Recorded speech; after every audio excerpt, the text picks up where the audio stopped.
बिस्मिल्लाहिर्रहमानिर्रहीम। उम्मीद करता हूँ व्यूवर्स आप सब खैरियत से होंगे। आज का जो हमारा लेक्चर है वो कोड ऑफ क्रिमिनल प्रोसीजर के हवाले से है और इसमें हमने स्टडी करना है, समझना है कि व्हाट इज़ रिमांड, रिमांड क्या है और इस रिमांड की कितनी अक़साम हैं। तो यहाँ पे सबसे पहले रिमांड में इसको हम समझते हैं फ़िज़िकल रिमांड, जो इसकी फ़र्स्ट काइंड है। अब फ़िज़िकल रिमांड जो है तो मोस्टली जो लोग अगर फ़िज़िकल रिमांड का वर्ड समझते हैं तो इसका मतलब ये लेते हैं कि पुलिस जो है तो मुलज़िम के ऊपर तशद्दुद करेंगी, तो ऐसा हरगिज़ नहीं है। तो कोड ऑफ क्रिमिनल प्रोसीजर के सेक्शन 154 के तहत जब पुलिस एफ़आईआर दर्ज करती है तो जिस शख्स के ख़िलाफ़ एफ़आईआर दर्ज हो जाती है तो वो उसे कहते हैं मुलज़िम। अब यहाँ पे मुलज़िम को पुलिस जब अरेस्ट करती है तो मुलज़िम को अरेस्ट करने के बाद पुलिस का ये काम है, इन्वेस्टिगेशन ऑफिसर का ये काम है कि वो उस मुलज़िम से उस जुर्म के हवाले से कुछ इन्वेस्टिगेशन करें, उससे पूछ-गुछ करें। तो उस सूरत में जो मुलज़िम है वो पुलिस को चाहिए होता है कि वो पुलिस के हिरासत में रहें। तो पुलिस की हिरासत में मुलज़िम के रहने के लिए मुलज़िम को पेश किया जाता है मजिस्ट्रेट के सामने। मजिस्ट्रेट से उसका फ़िज़िकल रिमांड मांगती है पुलिस कि इसको हमें हवाला करें, इस हमारे हिरासत में दे दें ताकि हम इस जुर्म के हवाले से कुछ पूछ-गुछ करें। तो यहाँ पे जो मजिस्ट्रेट है वो कोड ऑफ क्रिमिनल प्रोसीजर के सेक्शन 167 के तहत पुलिस को रिमांड दे देती है। अब ये जो रिमांड का टाइम पीरियड है वो 15 डेज़ से किसी भी सूरत में ज़्यादा नहीं होगा। अब यहाँ पे मजिस्ट्रेट क्या करता है कि 3 दिन का रिमांड दे देते हैं, 2 दिन का दे देते हैं, 4 दिन का, 5 दिन का, लेकिन ये करते-करते 15 दिन से ज़्यादा नहीं होना चाहिए। अब जो नेप का कानून है वहाँ पे ये जो फ़िज़िकल रिमांड है ये 90 दिन तक भी हो सकता है। इन 3 मंथ्स तक जो है एक मुलज़िम को रिमांड पे पुलिस के हवाले किया जा सकता है। अब ये जो यहाँ पे मोस्टली लोगों के ज़हन में ये कंसेप्ट होता है कि फ़िज़िकल रिमांड का वर्ड सुन के ये समझते हैं कि पुलिस इस मुलज़िम के ऊपर जिस्मानी तशद्दुद करेंगी। तो इसका हरगिज़ ऐसा मतलब नहीं है। इसका से जो पर्पज़ है वो इन्वेस्टिगेशन है।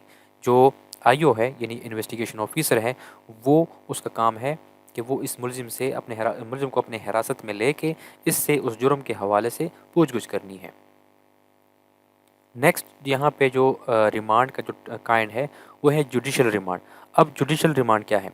After time period of physical remand, क्योंकि यहाँ पे ऊपर हमने स्टडी किया कि जो फ़िज़िकल रिमांड का टाइम पीरियड है वो 15 डेज़ है। अब 15 डेज़ जब कंप्लीट हो जाते हैं तो इन 15 डेज़ के अंदर अंदर जो भी मुलज़िम से इन्वेस्टिगेशन हो चुकी है, पुलिस ने जो इन्वेस्टिगेशन की है तो उसका एक चालान जो है, पुलिस चालान जिसको कहते हैं, वो पुलिस जाके सबमिट करती है मजिस्ट्रेट के पास कि हमने इस मुलज़िम से ये इन्वेस्टिगेशन की है। और फिर कोड ऑफ क्रिमिनल प्रोसीजर का सेक्शन 344 के तहत वो जो मुलज़िम है उसको फ़िज़िकल रिमांड से जुडिशल रिमांड पे भेज दिया जाता है। अब जितना अरसा ये मुलज़िम उसमें रहेगा, जेल में रहेगा, तो उसे कहते हैं जुडिशल रिमांड। और यहाँ पे इसकी बेल जो है वो बेल के लिए एप्लीकेशन मूव की जा सकती है। उसके बाद है transit remand. Transit remand means on a journey and in the course of transportation from one place to another. इसका मतलब यहाँ पे ये है कि मुलज़िम जुर्म करके किसी दूसरे शहर में जाके पनाह ले लेता है। पुलिस उसे गिरफ़्तार करने के लिए उसके पीछे पहुंचती है और गिरफ़्तार कर लेती है। कानून के मुताबिक पुलिस को गिरफ़्तारी के 24 घंटे के अंदर अंदर मुलज़िम को मुतलका इलाके के मजिस्ट्रेट के सामने पेश करना है।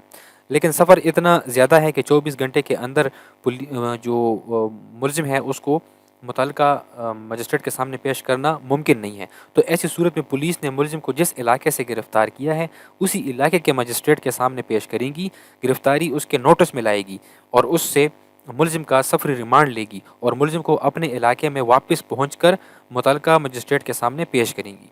तो यहाँ पे ये जो रिमांड है इसकी 3 किस्में हैं। तो इस पे अगर सरसरी दोबारा से हम नज़र डालें तो फ़िज़िकल रिमांड ये है कि जब एक कोई शख्स जुर्म करता है उसके ख़िलाफ़ एफ़आईआर दर्ज हो जाती है, पुलिस इन्वेस्टिगेशन शुरू करती है। तो जब मुलज़िम को अरेस्ट कर लेती हैं तो फिर 24 घंटे के अंदर अंदर उस मुलज़िम को मजिस्ट्रेट के सामने पेश किया जाता है कि हमने इस मुलज़िम को अरेस्ट कर लिया है।